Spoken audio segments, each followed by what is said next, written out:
الله الله الله كلما ناديت ياه قال يا عبدي أنا الله كلما ناديت ياه قال يا عبدي أنا الله الله الله الله الله الله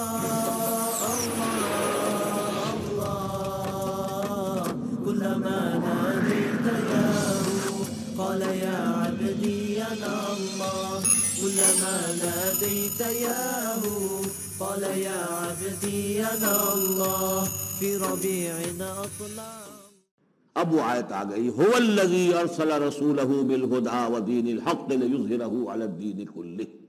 دنیا میں مسلمانوں تمہاری جد و جہد کی منزل کیا ہے؟ اللہ کے دین کا غلبہ.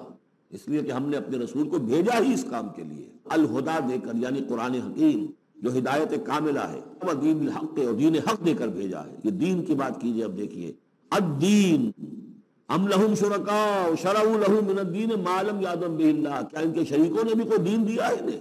اللہ نے انہیں دین حق دیا ہے، اور دین حق اس لیے دیا ہے لیظہرہ علی الدین کلہ، تاکہ وہ غالب کریں اسے کل کے کل نظام زندگی پر.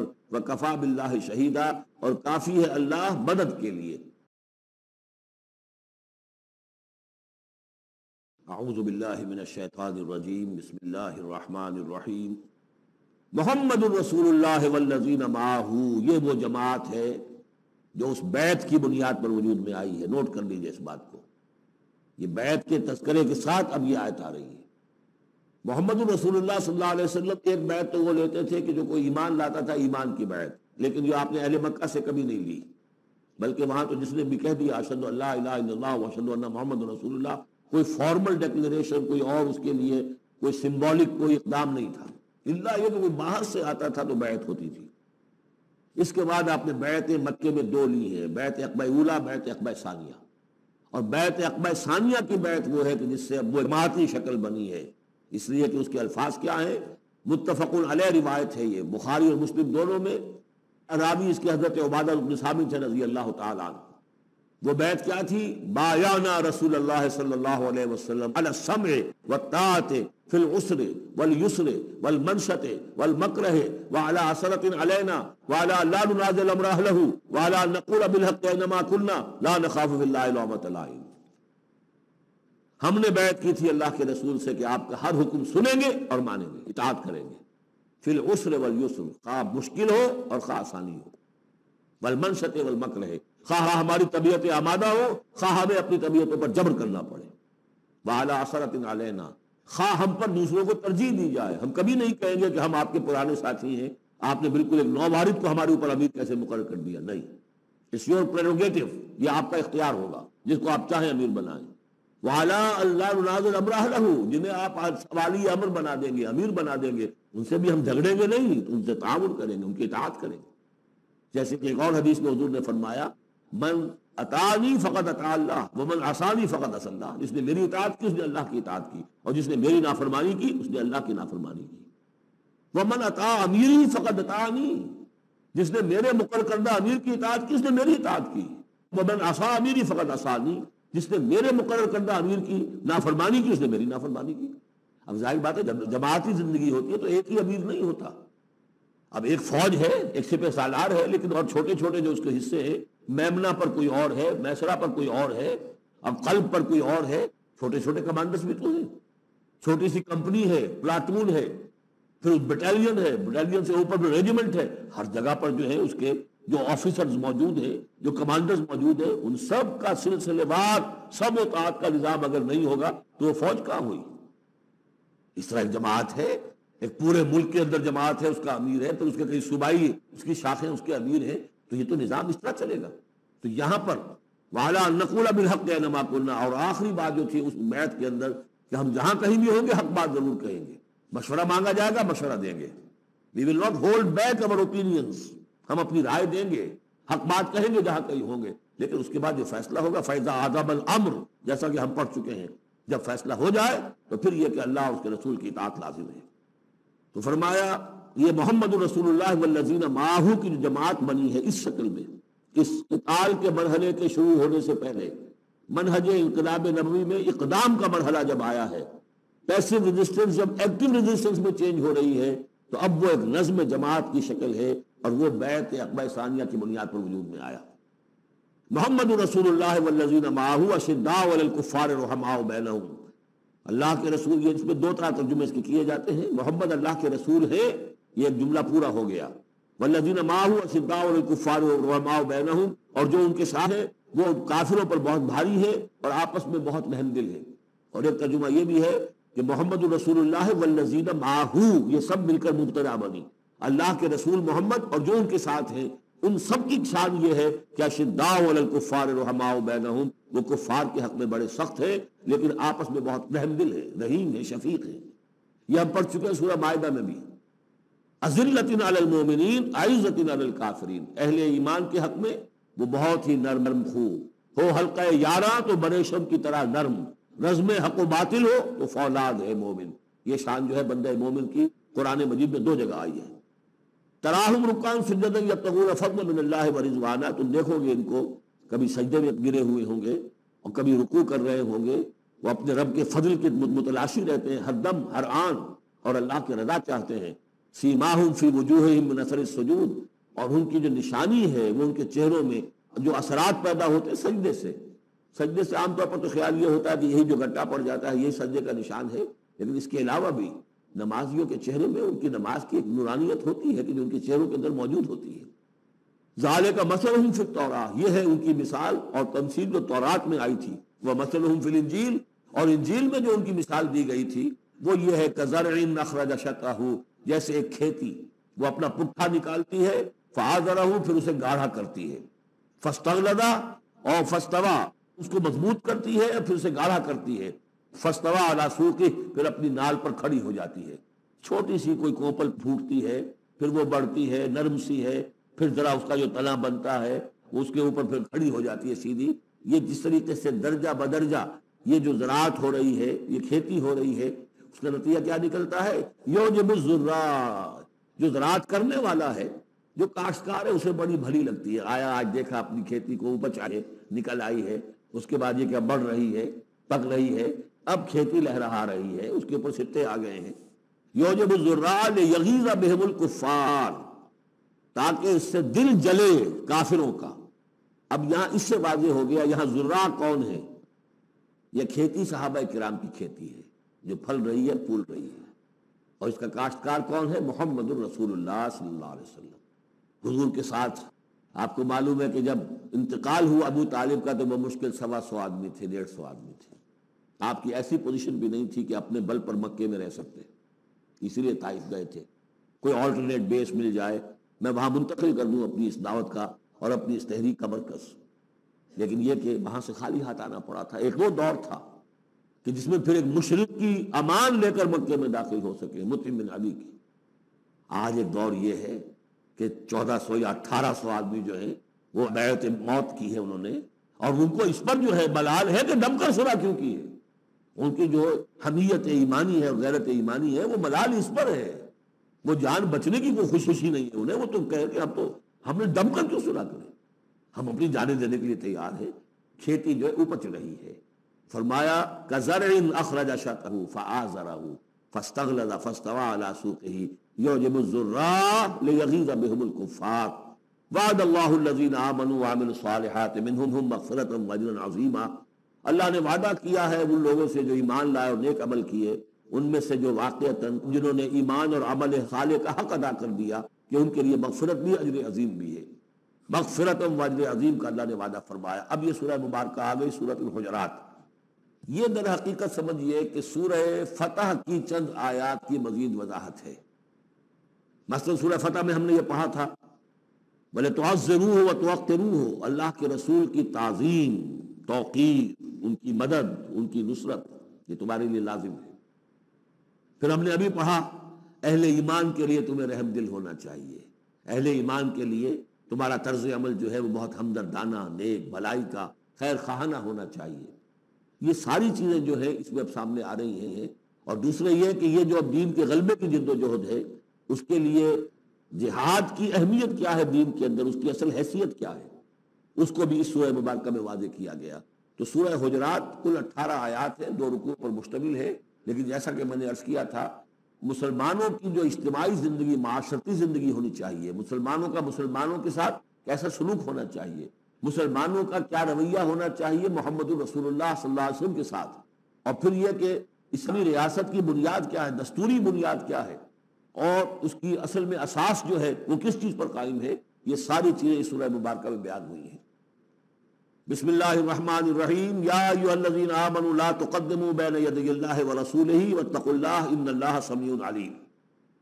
اہل ایمان مت آگے بڑھو اللہ اور اس کے رسول سے، اور اللہ کا تقوی اختیار کرو، اللہ سب کچھ سننے والا، سب کچھ جاننے والا ہے۔ یہ پہلی آیت جو ہے یہ گویا کہ ہر اسلامی ریاست کی دفعہ نمبر 1 ہے، یا ہم یہ کہہ سکتے ہیں دفعہ نمبر 1 تو یہ ہو کہ یہاں حاکمیت اللہ کی ہے، لیکن حاکمیت اللہ کی کیسے یہاں پر ہوگی؟ تنفیذ یہ ہے کہ اللہ اور اس کے رسول نے جو حدود قائم کر دی ان سے تجاوز نہیں ہوگا۔ چنانچہ یہ دفعہ ہمارے ہر دستور میں موجود رہی ہے، no legislation will be done repugnant to the Quran and the Sunnah, یہ موجود ہے، لیکن ایک ہاتھ سے یہ دفعہ یعنی اسلام ڈال کر اور دوسرے ہاتھ سے نکال لیا گیا۔ ایک آئیڈیولوجیکل کونسل بنا دی گئی ہے، وہ غور کرتی رہے گی، کوئی قانون خلاف ہے اگر اسلام کے تو وہ رپورٹ پیش کرتی رہے گی، سال بسال رپورٹیں آتی رہیں گی، کوئی لازم نہیں ہے دستور کی روح سے کہ ان کی دی رپورٹ پر عمل بھی ہوگا، لہذا وہ الماریوں پر الماریاں بھرتی رہیں۔ کام ہوا ہے، محنتیں ہوئی ہیں، کوششیں ہوئی ہیں، ان میں ایک بڑی اچھی محنت ہوئی تھی جو اقتصادیات کے بارے میں ہوئی تھی کہ سود کے بغیر کیسی بینکنگ کا نظام قائم کیا جائے، اس میں بڑی محنت ہوئی ہے، لیکن دستور میں کوئی گارنٹی نہیں ہے کہ اس آئیڈیولوجیکل کونسل کی کوئی سفارشات لازماً وہ ان کی تنفیذ بھی ہوگی، تو معلوم ہوا کہ وہ بس ایک ایکسرسائز ان فیوٹیلیٹی ہے اکثر و بیشتر۔ تو فرمایا پہلی بات تو یہ طے کر لو کہ اللہ کا حکم اور اس کے رسول کا حکم، کتاب اور سنت، no legislation can be done here repugnant to the book of Allah Quran and the Sunnah of the prophet صلی اللہ علیہ وسلم۔ یہ ہے اصل الاصول، یہ ہے دفعہ، کہ اس دفعہ سے اب یہ ریاست اسلامی بن گئی کہ جو بھی لیجسلیٹو باڈی آپ بنائیں، اسے آپ پارلیمنٹ کہیں، اسے مجلس ملی کہیں، اسے آپ کانگریس جو کہیں، اس کی لیجسلیٹو اتھارٹی جو ہے وہ لمیٹڈ ہے، limited by the injunctions of the Quran and the سنہ۔ اس دائرے کے اندر وہ قانون سازی کر سکتے ہیں، اس لیے کہ اس دائرے کے اندر جو کچھ ہے وہ مباح ہے، اور مباح کے اندر آپ اکثریت کے ساتھ فیصلہ کر لیجئے۔ کسی دعوت میں آپ کر رہے ہیں، مہمان بلا رہے ہیں، اس میں مشروب کون سا سرو کیا جائے، اس میں روح افزا شربت پلایا جائے یا کوئی 7 اپ پلایا جائے یا کیا کیا جائے، اب اس کو آپ وہ بھی مباح ہے وہ بھی مباح ہے، اب کثرت رائے سے فیصلہ کر لیجیے۔ لیکن کثرت رائے کیا 100% رائے بھی اللہ کے کسی حکم میں ترمیم نہیں کر سکتی، وہ تو دائرہ ہے، اس دائرے کے اندر رہنا ہے۔ كلما ناديت ياه قال يا عبدي یا ایھا الذین آمنوا لا تقدموا بین یدی اللہ ورسولہ واتقوا اللہ ان اللہ سمیع علیم۔ اس کے بعد جو آ رہی ہیں 4 آیتیں، یہ خاص طور پر حضور کے ساتھ کیا طرز عمل ہونا چاہیے۔ دستوری بنیاد اسلامی ریاست کی یہ آ گئی، اللہ اور اس کے رسول کے احکام کی اطاعت، لیکن ایک ہمارے ثقافت، ہماری تہذیب، ہمارے کلچر کی ایک بنیاد ہے، اور وہ بنیاد کیا ہے؟ حضور کی تعظیم، حضور سے محبت، حضور کے نقش قدم کی پیروی، آپ کے سرتابی نہ کرنا، آپ کے آواز کے مقابلے میں اپنی آواز بلند نہ کرنا۔ اب یہ ہے وہ توقروہ ہو و تعزروہ ہو، یہ گویا کہ اس کی شرح ہے۔ یا ایھا الذین آمنوا لا ترفعوا اصواتکم فوق صوت النبی، اہل ایمان اپنی آواز کبھی بلند نہ کرنا نبی کی آواز پر، ولا تجہروا لہ بالقول کجہر بعضکم لبعض، اور جس طرح تم آپس میں بلند آواز سے ایک دوسرے سے بات کر لیتے ہو، ایسی حرکت کوئی نبی کے ساتھ نہ کر بیٹھنا۔ ان تحبط اعمالکم، مبادا تھا تمہارے سارے اعمال حبط ہو جائیں۔ تم سمجھو گے میں نے کوئی گناہ کبیرہ تو نہیں کیا ہے، میں نے چوری نہیں کی، ڈاکہ نہیں ڈالا، زنا نہیں کیا، کچھ نہیں کیا، لیکن نہیں، گستاخانہ طرز عمل نبی کی شان میں یہ تمہارے سارے کاموں کو حق کر دے گا، حقارت کر دے گا۔ وانتم لا تشعرون، تمہیں پتہ بھی نہیں چلے گا۔ ان الذین یغضون اصواتهم عند رسول اللہ اولئک الذین امتحن اللہ قلوبهم للتقوی۔ ایک چیز کو ایک منفی انداز میں بھی کہا، اب یہ کہ اس مثبت انداز میں، شاباش دینے کے انداز میں۔ بے شک وہ لوگ جو اپنی آوازیں پست رکھتے ہیں رسول اللہ کے سامنے، یہی وہ لوگ ہیں کہ جن کے دلوں کو اللہ نے چن لیا ہے، امتحان کر کے، جانچ پرکھ کر چن لیا ہے، اختیار کر لیا ہے تقوی کے لیے۔ اب ان کے دلوں میں اللہ تعالیٰ تقوی زیادہ سے زیادہ پیدا کر دے گا۔ لہم مغفرۃ واجر عظیم، ان کے لیے مغفرت ہے اور بہت بڑا اجر ہے۔ ان الذین ینادونک من وراء الحجرات اکثرهم لا یعقلون، یہ بھی ایک سوء ادب تھا اور یہ ویسے بھی عام معاشرت کے اعتبار سے بھی سوء ادب ہے. وہ لوگ آتے تھے بدو باہر سے، اب حضور کا اپنے معمولات تھے، کس وقت آپ کو برآمد ہونا ہے اپنے حجرے سے، اور وہ باہر سے کھڑے ہو گئے یا محمد اخرج علینا، آئیے باہر تشریف لائیے. فرمایا ان الذین ینادونک من وراء الحجرات، بے شک وہ لوگ جو آپ کو پکارتے ہیں دیواروں کے پیچھے سے، حجرات کے باہر سے، اکثرهم لا یعقلون، ان میں سے اکثر وہ ہے جو عقل نہیں رکھتے. ولو انہم صبروا، اگر وہ صبر کرتے حتی تخرج الیہم، کہ آپ خود برآمد ہوتے اپنی حجرے سے، تشریف لاتے باہر، لکان خیر لہم، یہ ان کے حق میں بہت بہتر تھا. واللہ غفور الرحیم، اللہ غفور اور رحیم ہے. یہ انہوں نے جان بوجھ کے گستاخی نہیں کی، یہ صرف بدو ہوتے تھے اور ظاہر بات ہے وہ مہذب لوگ نہیں تھے. اس حوالے سے ان کے ہاں جو بھی تھا، اور عرب کا بدو وہ تو یوں سمجھیے کہ بہت ہی زیادہ ان آداب وغیرہ سے بہت ناواقف، بہت دور. تو اس لیے ان کا کہ اگرچہ انہوں نے کی ہے یہ زیادتی، لیکن اللہ غفور ہے اور رحیم ہے، بخشنے والا ہے، آئندہ اس کا اعادہ نہ ہو. اس کے بعد 8 احکام آ رہے ہیں مسلمان معاشرے کو مضبوط اور مربوط رکھنے کے لیے. اس لیے کہ اقامت دین کی جد و جہد، غلبہ دین کی جد و جہد، اگر یہ جماعت مضبوط نہیں ہے، مستحکم نہیں ہے، مربوط نہیں ہے، تو ظاہر بات ہے جد و جہد کمزور ہوگی. اور اس کے اندر رکھنے کہاں سے پیدا ہو سکتے ہیں؟ 2 بڑے حکم اور 6 چھوٹے حکم. ویسے وہ چھوٹے کس وجہ سے کہہ رہا ہوں وہ بھی میں آپ سے عرض کر دوں گا. اس لیے کہ وہ ایک آیت میں 3 جمع کیے، اور یہاں پہلے جو 2 بڑے حکم آ رہے ہیں ان کے لیے مستقل آیات نازل ہوئی. بڑے احکام میں سے پہلا کیا ہے؟ یا ایھا الذین آمنوا ان جاءکم فاسق بنبأ فتبینوا ان تصیبوا قوما بجہالۃ فتصبحوا علی ما فعلتم نادمین. اہل ایمان، اگر تمہارے پاس کوئی فاسق شخص آئے جو متقی نہیں ہے، وہ آئے کوئی بڑی خبر لے کر، اطلاع لے کر، فتبینوا، تو تحقیق کر لیا کرو، اس کی خبر پر کوئی اقدام نہ کر گزرنا. ہو سکتا ہے وہ غلط بات بتا رہا ہو تمہیں کہ فلاں قبیلہ جو ہے حملے کی تیاری کر رہا ہے، تو تم پہلے اسے پری ایمپٹ کرنے کے لیے فوری طور پر تم حملہ کر دو. نہیں، فتبینوا، تحقیق کر لیا کرو. ان تصیبوا قوما بجہالۃ، مبادا تم جا پڑو کسی قوم پر نادانی میں، حملہ کر بیٹھو کسی قوم کے اوپر، کسی قبیلے کے اوپر نادانی میں، فتصبحوا علی ما فعلتم نادمین، اور پھر تمہیں ہونا پڑے جو کچھ کہ تم نے کیا ہو اس پر نادم. اس لیے یہ کہ افواہوں پر کوئی اقدام نہ کیا جائے. ہاں خبر لانے والا صدیق اکبر ہو رضی اللہ تعالیٰ عنہ، بات دوسری ہے. لیکن یہ کہ جو شخص جو ہے قابل اعتماد نہیں ہے، اس کا کردار، اس کی زندگی جو ہے اس طرح کی نہیں ہے، تو اس کے بارے میں اس کی رائے ہوئی کسی خبر پر فوراً کوئی اقدام درست نہیں ہوگا. اس کی پوری طرح تحقیق کرو، تفتیش کرو. اور ایسا ہی ہوتا ہے اکثر و بیشتر کہ یہ جو افواہوں کے اوپر اقدام کر دیے جاتے ہیں، ان سے بڑے بڑے جھگڑے شروع ہو جاتے ہیں، بڑی بڑی جنگیں شروع ہو جاتی ہیں. وَاعْلَمُوا أَنَّ فِيكُمْ رَسُولَ اللَّهِ، اور دیکھو تمہارے مابین اللہ کے رسول ہیں. یہ اس سے کیا مراد ہے؟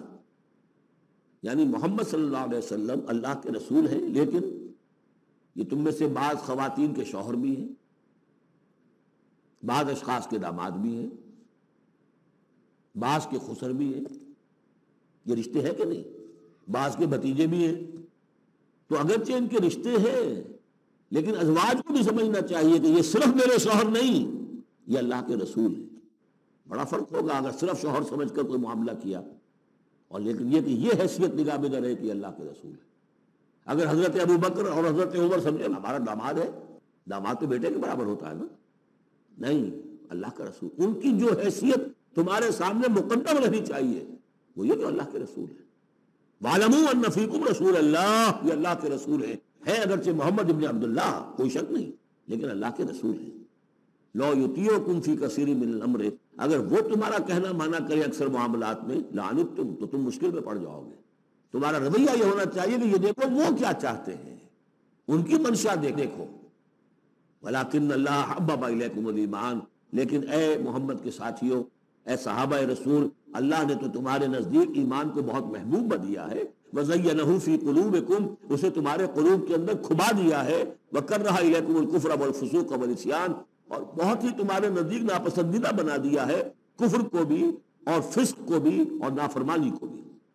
یہ صحابہ کرام کی شان میں بہت بڑی آیت ہے جو نازل ہوئی ہے قرآن میں. وَلَكِنَّ اللَّهَ حَبَّبَ إِلَيْكُمُ الْإِيمَانَ وَزَيَّنَهُ فِي قُلُوبِكُمْ وَكَرَّهَ إِلَيْكُمُ الْكُفْرَ وَالْفُسُوقَ وَالْعِصْيَانَ أُولَٰئِكَ هُمُ الرَّاشِدُونَ، یقیناً یہی لوگ ہیں جو صحیح راستے پر ہیں اور سعادت مند ہیں اور جو آخری کامیابی کو حاصل کریں گے. فضلا من اللہ ونعمہ، اور یہ فضل ہے اللہ کی طرف سے، انعام ہے اس کا، احسان ہے. واللہ علیم الحکیم، اللہ ہر چیز کا علم رکھنے والا اور کمال حکمت والا ہے. اب دوسرا حکم آ رہا ہے، وَإِن طَائِفَتَانِ مِنَ الْمُؤْمِنِينَ اقْتَتَلُوا، آخر اہل ایمان بھی انسان ہے، جھگڑا ہو سکتا ہے، اختلاف ہوگا، اختلاف سخت ہو جائے جھگڑا ہو جائے گا، جھگڑا سخت ہو جائے قتال بھی ہو جائے گا۔ حضرت علی اور امیر معاویہ کے درمیان جنگ ہوئی کہ نہیں؟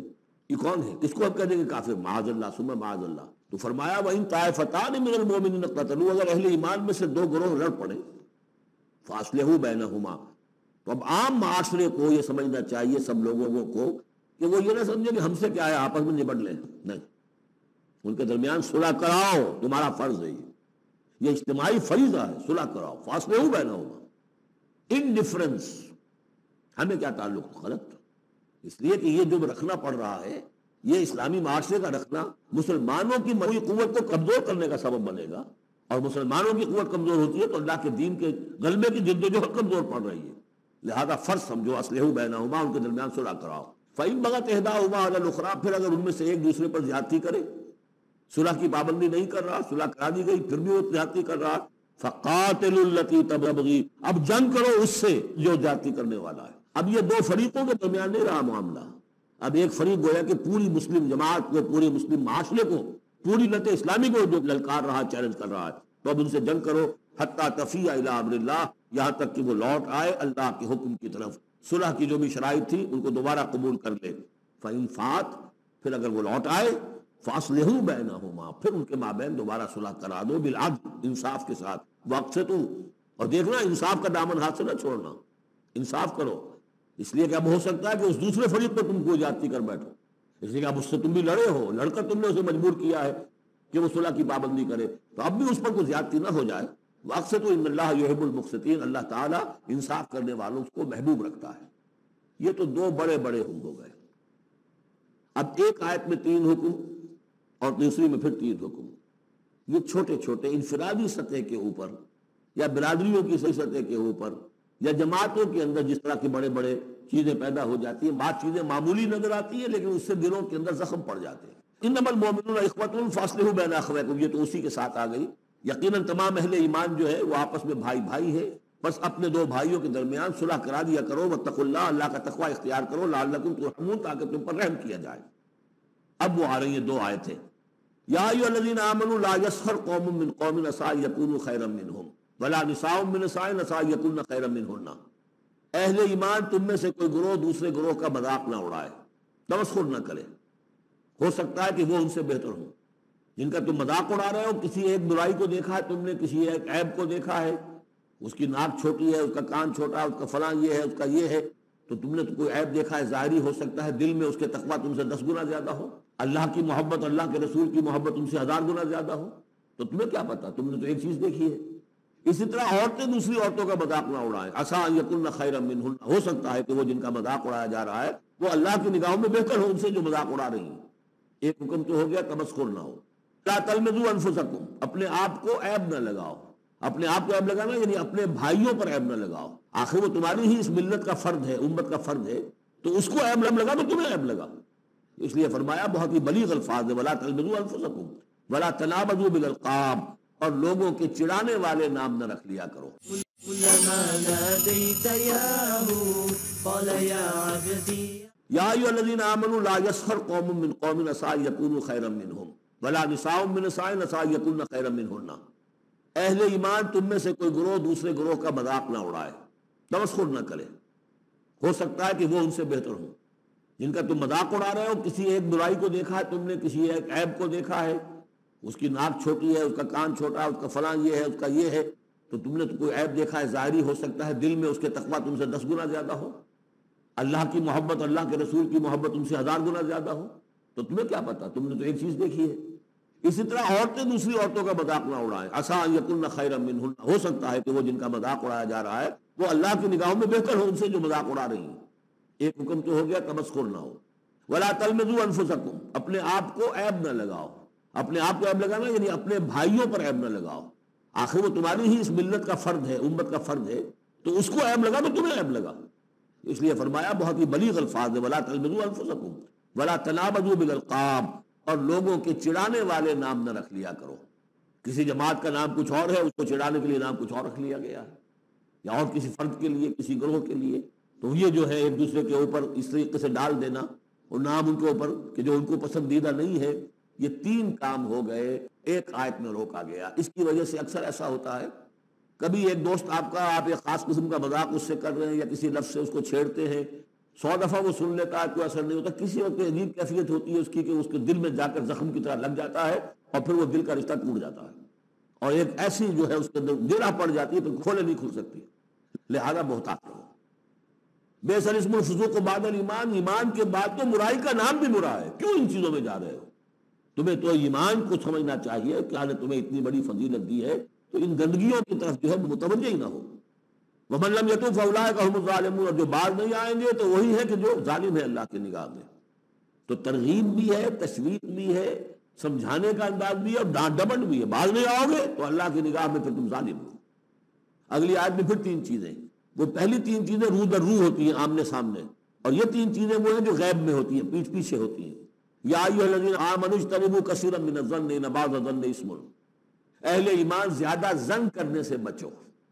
خام خواہ گمان بٹھا لینا کسی کے بارے میں، جب تک کہ کوئی بات ظاہر نہ ہو جائے، کسی کی طرف سے کوئی روش یا رویہ یا کوئی اقدام جو ہے واضح طور پر سامنے نہ آ جائے، اپنے دل میں خام خواہ کوئی اس کے بارے میں سوء ظن پیدا کر لینا. ان بعض الظن اثم، بعض ظن جو ہے وہ تو گناہ کے درجے تک پہنچ جائیں گے، اس لیے کہ تم نے اپنے دل میں بات بٹھا لی ہے حالانکہ اس میں وہ شے ہے ہی نہیں.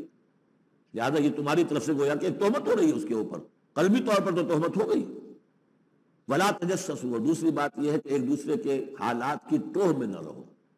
بہرحال اسلامی ریاست ہوگی تو جاسوسی کا ایک محکمہ بھی ہوگا، وہ تو اپنی جگہ پر ہے، لیکن افراد کی سطح پر خام خواہ فلاں اس گھر میں کیا ہو رہا ہے، کیوں ہو رہا ہے، یہ دونوں بھائیوں کے معاملات کیا ہیں، کیا وجہ ہے، لڑائی کیوں نہیں ہوتی ان میں. کچھ لوگوں کی ہوتی، تلاش میں رہتے ایسی چیزوں کی. ولا تجسسوا، تجسس مت کرو. ولا یغتب بعضکم بعضا، اور تم میں سے کوئی دوسرے کی غیبت نہ کرے، کسی کے پیٹھ پیچھے غیر موجودگی میں اس کی کوئی برائی نہ بیان کرے، چاہے وہ برائی بالفعل اس میں ہو.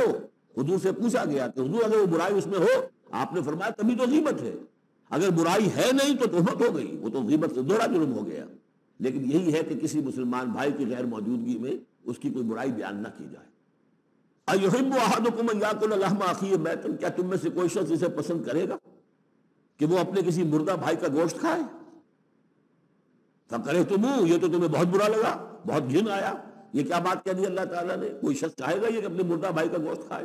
لیکن یہ اخلاقی سطح پر یہی کام تم کرتے ہو. غیبت جو ہے اخلاقی سطح پر یہی ہے. کیوں کہ جو شخص موجود نہیں ہے آپ اس کی عزت پر حملہ کر رہے ہیں. اگر وہ موجود ہوتا اپنا دفاع کرتا، لیکن موجود نہیں، دفاع نہیں کر سکتا، وضاحت کرتا. آپ کو غلط بات سمجھ میں آئی، آپ نے ٹھیک نہیں سمجھا ہے، آپ کو اطلاع صحیح نہیں ملی ہے، سو طرح سے اپنی حفاظت کرتا ہے اپنی عزت کی. اور چونکہ موجود نہیں ہے، جیسے مردہ بھائی کی لاش پڑی ہے جیسے چاہو بوٹی جو ہے کاٹ لو، لیکن اگر وہ زندہ ہو تو تمہیں قریب آنے دے گا. یہی ہے مثال. ایحب احدکم ان یاکل لحم اخیہ میتا فکرہتموہ فاتقوا اللہ ان اللہ تواب الرحیم. اور اللہ کا تقوی اختیار کرو، اللہ تواب ہے، توبہ کا بہت قبول فرمانے والا، اور رحیم ہے، بہت رحم فرمانے والا. تیسرا حصہ اس سورہ مبارکہ کا جو آ رہا ہے یہ عظیم ترین مضامین پر مشتمل ہے. ابھی تک معاملہ سارا یا ایھا الذین آمنوا یا ایھا الذین آمنوا یا ایھا الذین آمنوا، آپ نے دیکھا یہ یوں سمجھیے کہ 12 آیات میں 5 مرتبہ یا ایھا الذین آمنوا آ چکا ہے. اور ہم نے دیکھا مکی صورتیں اتنی لمبی جو ہے یا ایھا الذین آمنوا کا صیغہ وہاں ہے ہی نہیں، لیکن یہ آیت آ رہی ہے یا ایھا الناس، اے لوگو انا خلقناکم من ذکر و انثی، اے لوگو ہم نے تمہیں پیدا کیا ہے، تم سب کو، چاہے مومن ہو چاہے غیر مومن ہو، چاہے مسلمان ہو چاہے کافر ہو، تم سب کو ہم نے پیدا کیا ہے من ذکر و انثی، ایک مرد اور ایک عورت سے. حضرت آدم اور حوا کی اولاد ہو تم. وجعلناکم شعوبا وقبائل لتعارفوا، اور ہم نے تمہیں بنا دیا ہے قوموں میں تقسیم کر دیا اور قبیلوں میں تاکہ ایک دوسرے کو پہچانو. یہ رنگ کا فرق، نسل کا فرق، اور یہ شکل و شباہت کا فرق، یہ جو بھی انسان کے نقوش ہیں ان کا فرق، زبانوں کا فرق، یہ قوموں اور قبیلوں میں جو فرق اور امتیاز انہوں نے ڈالا ہے تاکہ پہچان سکو. سارے انسان ایک ہی رنگ کے، ایک ہی شکل و صورت کے، ایک ہی معلوم ہوتا کہ سانچہ ہے فیکٹری کا، اسی میں سے سب بنے چلے آ رہے ہیں، ایک ہی زبان بولتے تو پہچانتے کیسے ایک دوسرے کو؟ یہ سارا ہے صرف پہچان کے لیے. یہ نہیں ہے کہ فلاں نسل اعلیٰ ہے، فلاں گھٹیا ہے، فلاں اونچی ہے، فلاں نیچی ہے. جیسا کہ آپ نے خطبہ دیا تھا جو آخری خطبہ ہے حجۃ الوداع کا، لا فضل لعربی علی عجمی ولا لعجمی علی عربی ولا لاحمر علی اسود ولا لاسود علی احمر الا بالتقوی. کسی عربی کو کسی عرب کو عجمی پر کوئی فضیلت نہیں، کسی عجمی کو کسی عرب پر کوئی فضیلت نہیں، کسی سرخ رو کو کسی سیاہ فام پر کوئی فضیلت نہیں، کسی سیاہ فام کو کسی سرخ رو پر کوئی فضیلت نہیں۔ ہاں فضیلت ہے تو تقویٰ کی بنیاد پر ہے۔ ایچ جی ویلز نے اپنی history of a concise history of the world میں یہ پیسج کوٹ کر کے لکھا کہ اگرچہ اس سے پہلے بھی تاریخ انسانی میں human fraternity, equality and freedom, انسانی حریت و اخوت و مساوات کے واس تو بہت کہے گئے، لیکن یہ ہے کہ تاریخ انسانی میں یہ ماننا پڑتا ہے کہ پہلی مرتبہ ان اصولوں پر بالفعل ایک معاشرہ قائم کیا محمد نے صلی اللہ علیہ وسلم۔ حالانکہ دشمن ہے، اس نے حضور کی سیرت پر حملے کیے ہیں بالکل وہی اسی طرح کے جیسے رشدی نے کیے ہیں۔ رشدی نے ذرا انداز اور زیادہ گھناؤنا استعمال کیا ہے کیونکہ وہ تو فکشن اس نے ایک طور سے بنائی ہے، لیکن اس نے وہ تاریخ لکھ رہا تھا تو اس طرح کا انداز تو نہیں، لیکن باتیں وہی کہی ہیں۔ اس کے باوجود کس بات کو ماننے پر مجبور ہو گیا کہ واقعہ یہ ہے کہ محمد نے، وہ تو رسول اللہ تو نہیں مانتا، کہ یہ ماننا پڑتا ہے کہ پہلی مرتبہ for the first time in history he established a society based on these principles of human fraternity, equality and freedom۔ اگرچہ جو تازہ ایڈیشن ہے اس کتاب کا concise history of the world, اس میں سے یہ پیسج نکال دیا، اب تو ایڈیٹرز اور ہیں، البتہ پرانا ایڈیشن کہیں یونیورسٹی سے لیجیے، لائبریری سے، اور وہاں سے آپ کو وہ مل جائے گا پیسج۔ یا ایھا الناس انا خلقناکم من ذکر و انثی وجعلناکم شعوبا وقبائل لتعارفوا، یہ تعارف کے لیے، ان اکرمکم عند اللہ اتقاکم، یقیناً تم میں سب سے زیادہ باعزت اللہ کے نزدیک وہ ہے جو سب سے بڑھ کر متقی ہے، ان اللہ علیم خبیر، یقیناً اللہ تعالیٰ سب کو جاننے والا اور باخبر ہے۔ قالت الاعراب آمنا، یہ بدو کہہ رہے ہیں ہم ایمان لے آئے۔ قل لم تؤمنوا، اے نبی ان سے کہہ دیجئے تم ہرگز ایمان نہیں لائے ہو۔ لم تؤمنوا ہے، یہ نفی جہاد میں لم ہو رہی ہے، پہلے مضارع پر لم لا کر تاکید ہو جاتی ہے۔ ما آمنتم نہیں، لم تؤمنوا، تم ہرگز ایمان نہیں لائے ہو، ولکن قولوا اسلمنا، یوں کہو کہ ہم اسلام لے آئے ہیں، ہم مسلمان ہو گئے، ہم نے اطاعت قبول کر لی۔ ولما يدخل الايمان في قلوبكم، ابھی ایمان تمہارے دلوں میں داخل نہیں ہوا۔ وَإِن تُطِيعُوا اللَّهَ وَرَسُولَهُ، لیکن اگر تم اللہ اور اس کے رسول کی اطاعت کرتے رہو گے، لا يَلِدْكُم مِّنْ أَعْمَالِكُمْ شَيْئًا، اللہ تعالیٰ تمہارے اعمال میں سے کوئی کمی نہیں کرے گا۔ ان اللہ غفور الرحیم، اللہ غفور الرحیم ہے۔ یعنی قانون تو یہی بنتا ہے، اصول تو یہ بنتا ہے، جب تک ایمان دل میں نہ ہو تو کسی کا کوئی عمل قبول نہ ہو، لیکن اللہ غفور ہے، رحیم ہے، اس کی شان غفاری اور اس کی شان رحیمی کے صدقے سے اللہ نے تمہیں یہ رعایت دی ہے کہ اگر وفاق نہ ہو، چاہے ایمان ابھی دل کے اندر راسخ نہیں ہے، لیکن اللہ اور اس کے رسول کی اطاعت کرتے رہو، اگرچہ یہ اطاعت ہوگی total obedience, partial obedience is no obedience, it has to be total. ادخلوا فی السلم کافہ، اسلام میں بھی جزوی داخلہ جو ہے قبول نہیں ہے، پورا کا پورا ہم تن سموچے۔ لیکن بہرحال اسلام تو یہ ہے۔ اب اگر تم جاننا چاہو کہ مومن کسے کہتے ہیں تو سن لو، اس کی ڈیفینیشن یہ آ گئی۔ اب یہ میں نے سورہ انفال کے دوران بھی اس کو وضاحت کیا تھا کہ اس کے دو حصے جو اس ڈیفینیشن کے، سورہ انفال میں دوسری آیت، دوسری تیسری، اور ادھر آخری سے پہلی آیت جو ہے اس میں ان کو دونوں کو علیحدہ کر دیا گیا۔ یہ ہے گویا کہ comprehensive definition of a mu'min. Who is a mu'min? انما المؤمنون الذين آمنوا بالله ورسوله ثم لم يرتابوا، مومن تو بس صرف وہ ہے جو ایمان لائے اللہ پر اور اس کے رسول پر، پھر شک میں ہرگز نہیں پڑے۔ لم يرتابوا، پھر وہی جہاد میں لم، ہرگز کوئی شک نہیں پیدا کیا، یعنی یقین بن گیا، ایمان دل کے اندر راسخ ہو گیا۔ جیسے کہ فرمایا صحابہ کرام کے بارے میں، وَلَٰكِنَّ اللَّهَ حَبَّبَ إِلَيْكُمُ الْإِيمَانَ وَزَيَّنَهُ فِي قُلُوبِكُمْ، تمہارے دلوں میں کھما دیا اس نے۔ جب تک ایمان دل میں داخل نہیں ہوا، دل میں راسخ نہیں ہوا، صرف زبان پر ہے آمنت باللہ وملائکتہ وکتبہ ورسلہ، یہ اسلام ہے۔ بنی الاسلام علی خمس، اس میں یقین قلبی شامل نہیں ہے۔ شہادت اللہ الہ الا اللہ وان محمد رسول اللہ، زبان سے گواہی کہ اللہ کے سوا کوئی معبود نہیں اور محمد اللہ کے رسول ہے، وإقام الصلاۃ وإیتاء الزکوٰۃ وصوم رمضان وحج البیت۔ اس لیے کہ ایمان ذرا کسی اور شے کا نام ہے۔ وہ ایمان کیا ہے؟ اس کے دو حصے کر دیے۔ اب یہ اس شہادت سے نیچے یقین قلبی والی بات ایڈ ہو جائے اور ادھر عمل میں جہاد ایڈ ہو جائے تو 7 چیزیں ہوں گی تو اب یہ مومن شمار ہوگا۔ 5 چیزیں تو اسلام وہ تو ہونی ہے۔ مومن جو ہے وہ مسلم تو ہوگا ہی لا محالہ، لیکن اس سے اوپر کی منزل ہے تو 2 چیزیں اور بڑھ جائیں گی۔ وہ کیا ہے؟ انما المؤمنون الذین آمنوا باللہ ورسولہ ثم لم یرتابوا وجاہدوا باموالہم وانفسہم فی سبیل اللہ، اور جہاد کریں اپنے مالوں کے ساتھ اور اپنی جانوں کے ساتھ اللہ کی راہ میں۔ اولئک هم الصادقون، یہ لوگ ہیں جو سچے ہیں، دعوی ایمان میں سچے ہیں۔ كلما ناديت ياه كلما ناديت ياه قال يا عبدي انما المؤمنون الذين آمنوا باللہ ورسولہ ثم لم يرتابوا، مومن تو بس صرف وہ ہے جو ایمان لائے اللہ پر اور اس کے رسول پر، پھر شک میں ہرگز نہیں پڑے۔ لم يرتابوا، پھر وہی جہاد میں لم، ہرگز کوئی شک نہیں پیدا کیا، یعنی یقین بن گیا، ایمان دل کے اندر راسخ ہو گیا۔ جیسے کہ فرمایا صحابہ کرام کے بارے میں وَلَٰكِنَّ اللَّهَ حَبَّبَ إِلَيْكُمُ الْإِيمَانَ وَزَيَّنَهُ فِي قُلُوبِكُمْ، تمہارے دلوں میں کھبا دیا اس نے۔ جب تک ایمان دل میں داخل نہیں ہوا، دل میں راسخ نہیں ہوا، صرف زبان پر ہے آمنت باللہ وملائکتہ وکتبہ ورسلہ، یہ اسلام ہے۔ بنی الاسلام علی خمس، اس میں یقین قلبی شامل نہیں ہے۔ شہادت اللہ الہ الا اللہ وان محمد رسول اللہ، زبان سے گواہی کہ اللہ کے سوا کوئی معبود نہیں اور محمد اللہ کے رسول ہے، وإقام الصلاۃ وإیتاء الزکاۃ وصوم رمضان وحج البیت۔ اس لیے کہ ایمان ذرا کسی اور شے کا نام ہے۔ وہ ایمان کیا ہے؟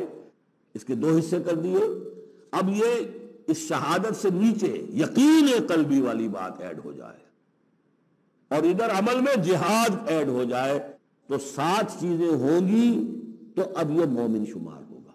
5 چیزیں تو اسلام وہ تو ہوگی ہونی ہے، مومن جو ہے وہ مسلم تو ہوگا ہی لا محالہ، لیکن اس سے اوپر کی منزل ہے تو 2 چیزیں اور بڑھ جائیں گی۔ وہ کیا ہے؟ انما المؤمنون الذین آمنوا باللہ ورسولہ ثم لم یرتابوا وجاہدوا باموالہم وانفسہم فی سبیل اللہ، اور جہاد کریں اپنے مالوں کے ساتھ اور اپنی جانوں کے ساتھ اللہ کی راہ میں۔ اولئک هم الصادقون، یہ لوگ ہیں جو سچے ہیں، دعوی ایمان میں سچے ہیں۔ کہنا آسان ہے آمنت باللہ وملائکتہ وکتبہ، لیکن واقعتاً ایمان ہے یا نہیں، اس کا جائزہ لے لو۔ جیسا کہ میں نے عرض کیا، باطل کے نظام کے تحت زندگی گزارتے ہوئے اگر اس کو ذہناً قبول کیا ہوا ہے، اس کی چاکری کر رہے ہیں، اسی کی خدمت کر رہے ہیں اور اپنی توانائیاں صرف کر رہے ہیں اسی نظام کے تحت پھلنے اور پھیلنے اور پھولنے میں، زیادہ کمائیں، زیادہ بڑے گھر میں رہیں، زیادہ شاندار محل ہو، زیادہ ہماری کار لمبی ہو، ہمارا یہ ہو، ہمارا وہ ہو، سارا دن رات اور سارا خون پسینہ اسی کام کے لیے ہوا، وہ مومن نہیں ہو سکتا۔ غلبہ باطل کے تحت انڈر پروٹیسٹ رہنا پڑے گا، ایسے رہنا ہوگا جیسے کہ جیل میں انسان رہتا ہے۔ الدنیا سجن المومن و جنت الکافر، اور یہ کہ اپنی توانائی میں سے منیمم سبسسٹنس لیول پر جو آپ کے وجود کو برقرار رکھنے کے لیے ناگزیر ہو، اس حد تک تو اپنے وقت اور توانائی اور اپنی قوت اور صلاحیت میں لگائے آپ اپنے اور اپنے اہل و عیال کی ضروریات پوری کرنے کے لیے۔ باقی سارا وقت، ساری صلاحیت، ساری قوت اللہ کے دین کو غالب کرنے کی جد و جہد، نظام باطل کو جڑ سے اکھیڑ کر پھینک کر اور اللہ کے دین کو قائم کرنے کی جد و جہد۔ اگر یہ نہیں تو ماں پھر سب کہانیاں ہیں، پھر یہ اسلام کا دعویٰ ہے۔ اسلام تو ہے، مانے گے تم دنیا میں تم مسلمان عورت سے شادی کر سکتے ہو، مسلمان باپ کی وراثت تمہیں مل جائے گی، قانونی حقوق سارے تمہارے مسلمانوں کے ہوں گے، اسلامی ریاست میں تم مکمل شہری شمار ہو جاؤ گے، لیکن مومن شمار نہیں ہوگے اللہ کے ہاں۔ قالت الاعراب، یہ آیات تو ایسی ہیں کہ یہ یاد کر لیجئے آج کی رات۔ قالت الاعراب آمنا قل لم تؤمنوا ولكن قولوا اسلمنا، معلوم ہوا علیحدہ کر دیا ہے، بالکل واحد مقام ہے یہ قرآن مجید کا جس میں اسلام اور ایمان کو یوں کر دیا علیحدہ۔ ایک گروہ ایسا بھی تھا جس کے بارے میں کہا گیا ایمان تمہارے دلوں میں تاحال داخل نہیں ہوا۔ البتہ اس آیت سے بعض لوگوں کو یہ مغالطہ ہو جاتا ہے کہ یہ منافقین کی بات نہیں ہے، اس لیے منافقین کا تو کوئی عمل قبول نہیں اللہ کے ہاں۔ یہاں کہا جا رہا ہے کہ اگر تم اللہ اور اس کے رسول کی اطاعت کرتے رہو گے، اللہ تمہارے اعمال میں کوئی کمی نہیں کرے گا۔ تاریخی پس منظر سمجھ لیجئے، جب اللہ تعالیٰ نے عرب میں حضور کو غلبہ عطا کر دیا، اذا جاء نصر اللہ والفتح ورأیت الناس يدخلون فی دین اللہ افواجا، اب ظاہر بات ہے کہ تمام قبائل کے اندر بیٹھ کر مشورے ہوئے، It's no use continuing resistance، اب تو بہرحال فیصلہ الفتح محمد کو ہو گئی ہے، اب ہم مقابلہ نہیں کر سکتے، کوئی اور راستہ جاؤ اور جا کر وفد بھیجو اور اطاعت قبول کر لو اور اسلام قبول کر لو۔ تو وہ اطاعت بھی تھی اسلامی ریاست کی، ساتھ ہی اسلام قبول کرنا بھی تھا کہ ہم نے مان لیا جی، اس لیے کہ وہاں سے تو الٹیمیٹم آ چکا تھا جو سورہ توبہ میں ہم پڑھ چکے ہیں کہ یہ صرف 4 مہینے کی مہلت ہے، اس کے بعد اگر تم ایمان نہ لائے تو فَإِذَا انْسَلَخَ الْأَشْهُرُ الْحُرُمُ فَاقْتُلُوا الْمُشْرِكِينَ حَيْثُ وَجَدتُّمُوهُمْ، تو اس کے بعد ایمان لانا ان کے لیے لازم تھا اگر رہنا عرب کے اندر۔ لیکن یہ کہ ان میں 3 طرح کے لوگ تھے، ایسے بھی یقیناً تھے جو خلوص دل سے ایمان لائے، ایسے بھی لوگ تھے جو دھوکہ دینے کے لیے ایمان لائے، جان بچانے کے لیے۔ یہ 2 ہو گئی ویلیوز، پازیٹو اور نیگیٹو۔ بیچ میں پازیٹو اور نیگیٹو کے مابین ایک 0 لیول آتا ہے۔ 0 لیول وہ تھا کہ دل میں نہ دھوکے کی نیت ہے، نہ حقیقتاً ایمان دل میں پیدا ہوا ہے، لیکن اسلام لے آئے، ٹھیک ہے ہم تیار ہیں۔ وہ ہے جن کا ذکر کیا جا رہا ہے۔ قالت الاعراب آمنا قل لم تؤمنوا ولكن قولوا اسلمنا، تم یہ کہو کہ ہم اسلام لے آئے ہیں۔ ولما يدخل الايمان في قلوبكم، ابھی تک ایمان تمہارے دلوں میں داخل نہیں ہوا۔ وَإِن تُطِيعُوا اللَّهَ وَرَسُولَهُ لَا يَلِدْكُم مِّنْ أَعْمَالِكُمْ شَيْئًا، اگر اللہ اور اس کے رسول کی اطاعت کرتے رہو گے اللہ تمہارے عمل میں سے کچھ بھی گھٹائے گا نہیں، کم نہیں کرے گا، بلکہ آگے چل کر یہ بات واضح ہو جائے گی کہ اگر اللہ اور اس کے رسول کی اطاعت کرتے رہو گے تو ایمان بھی تمہارے دلوں میں پیدا ہو جائے گا۔ اس لیے کہ ایمان سے عمل صالح پیدا ہوتا ہے اور عمل صالح سے بھی ایمان پیدا ہوتا ہے۔ لیکن اگر تم جاننا چاہو، دل میں یہ امنگ پیدا ہو جائے، اللہ کرے کہ ہم میں سے ہر شخص کے دل میں یہ آج ارادہ اور امنگ پیدا ہو جائے، اور یہ وہ آرزو پیدا ہو جائے جس کے اوپر علامہ اقبال نے جو کہا ہے کہ آرزو اول تو پیدا ہو نہیں سکتی کہیں اور، ہو جائے تو مر جاتی ہے یا رہتی ہے خام۔ یہ آرزو کہ مجھے مومن رہنا ہے، جینا ہے، مرنا ہے، یہ آرزو اول تو پیدا مشکل سے ہوتی ہے، اور ہو جائے تو معاشرہ اس کو غذا نہیں دیتا، ہر 4 طرف سے اس کے خلاف آپ پر دباؤ پڑنا شروع، دماغ خراب ہو گیا، پاگل ہو گیا، فینیٹک ہے، یہ اپنا کیریئر چھوڑ رہا ہے، یہ اپنا کاروبار برباد کر رہا ہے، وہ فلاں یہ کر رہا ہے۔ تو ماحول جو ہے، ماحول میں آکسیجن نہ ہو تو پودا کیسے پروان چڑھے گا؟ تو اس لیے بہت مشکل کام ہے، الا یہ کہ خلوص نیت اور عزم مصمم ہو تو اللہ تعالیٰ کی طرف سے خصوصی توفیق اور تحصیل ہوتی ہے۔ تو آج آپ اس کو سامنے رکھ کر دل میں یہ آرزو لے کر اٹھیے کہ یہ ایمان اس ڈیفینیشن پر ہمیں پورے اترنا ہے۔ وہ ڈیفینیشن کیا ہے؟ انما المؤمنون الذين آمنوا بالله ورسوله ثم لم يرتابوا وجاهدوا باموالهم وانفسهم في سبيل الله اولئك هم الصادقون۔ اس آیت کے شروع اور آخر دونوں میں اسلوب حصر ہے۔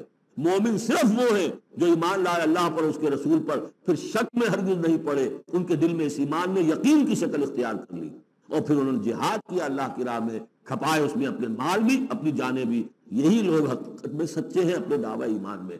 اللہم ربنا اجعلنا منہم، اللہم ربنا اجعلنا منہم، یہی صادقون ہیں جن کے بارے میں سورہ توبہ میں ہم آیت پڑھ کر آئے ہیں، کونوا مع الصادقین، صادقین کے ساتھ ہو جاؤ، تلاش کرو کوئی صادقین ہے دنیا میں اس وقت کے نہیں۔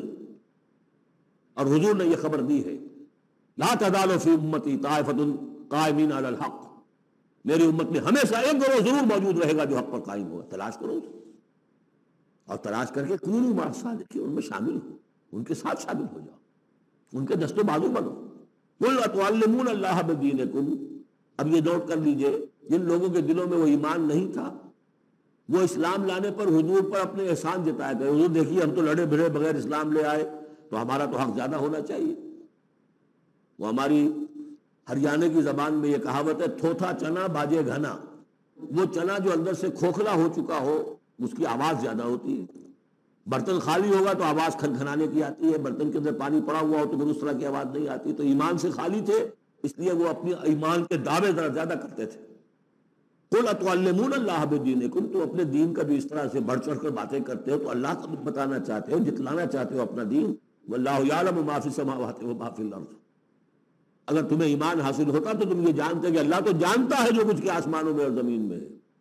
ایک بندہ مومن کے لیے تو یہ کہنے کی ضرورت ہی نہیں، واللہ بکل شیء علیم، اللہ تو ہر چیز کا علم رکھتا ہے۔ یمنون علیک ان اسلموا، اے نبی آپ پر احسان دھر رہے ہیں کہ ہم اسلام لے آئے۔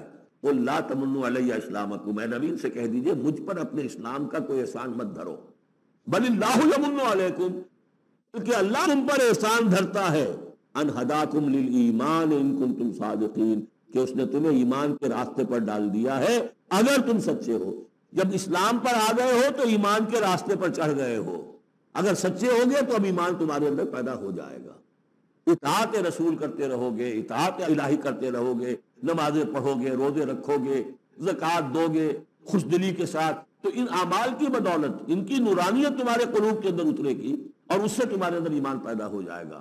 دیکھیے یہاں لفظ اسلام آیا تھا، پھر یمنون علیک ان اسلموا، یہ آپ پر احسان دھر رہے ہیں کہ وہ اسلام لے آئے۔ قل لا تمنوا علی اسلامکم، اے نبی کہہ دیجیے مجھ پر اپنے اسلام کا احسان مت دھرو، بل اللہ یمن علیکم، بلکہ یہ تو اللہ تم پر احسان دھر رہا ہے، ان ہداکم للایمان، کہ یہ جو تمہیں اسلام لانے کی توفیق دے دی اس نے، تو اس نے گویا کہ ایمان کی سڑک پر ڈال دیا، تمہیں اس راستے پر ڈال دیا ہے کہ جو ایمان تک لے جائے گی۔ ان کنتم صادقین، اگر تم اپنے اسلام میں صادق ہو۔ ہاں اسلام منافقانہ لائے ہو تو بات اور ہے، دل میں عداوت ہے، دشمنی ہے، صرف جان بچانے کے لیے اگر نیت یہی ہے تو پھر تو ظاہر بات ہے کہ نہ اسلام ہے اور نہ ایمان ہے، اگرچہ قانون اور پھر بھی مسلمان مانے جائیں گے۔ منافقین بھی آخری وقت تک مسلمان مانے گئے۔ منافقین جو ہے، یہاں تک کہ رئیس المنافقین عبداللہ ابن ابی کی نماز جنازہ حضور نے پڑھائی ہے۔ یہ تو غزوہ تبوک کے بعد ہوا، پھر کہ منافقین کو ننگا بھی کیا گیا اور مسجد جو انہوں نے بنائی تھی مسجد درار وہ گرا بھی دی گئی، وہ سب کچھ ہوا بعد میں ہوا، پہلے نہیں۔ غزوہ تبوک تک کا معاملہ یہ تھا کہ پردہ پڑا ہوا تھا۔ ان اللہ یعلم غیب السماوات والارض، یقیناً اللہ تعالیٰ جانتا ہے آسمانوں اور زمین کی تمام چھپی ہوئی چیزیں، غائب اور غیب اللہ کے علم میں ہے۔ واللہ بصیر بما تعملون، اور جو کچھ تم کر رہے ہو اللہ اسے دیکھ رہا ہے۔ بارک اللہ لی ولکم فی القرآن العظیم ونفعنی وإیاکم بالآیات والذکر الحکیم۔ اللہ اللہ اللہ اللہ، كلما ناديت ياه قال يا عبدي أنا الله، كلما ناديت ياه قال يا عبدي أنا الله، الله الله